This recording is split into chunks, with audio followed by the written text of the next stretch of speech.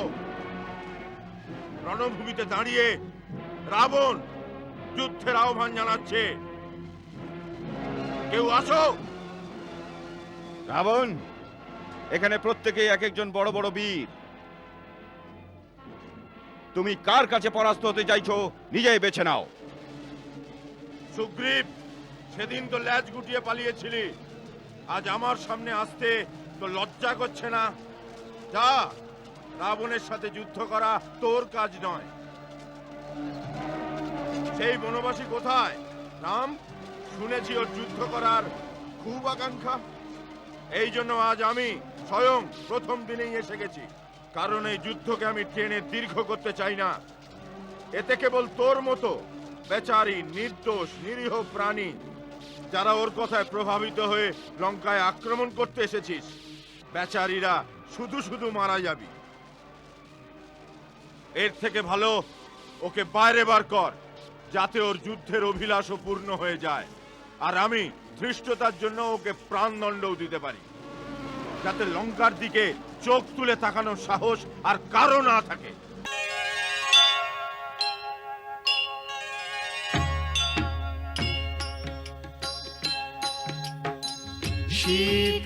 সীতারাম চরিত উন্নতি, মধুর সরস মনোহর অনুভূতি।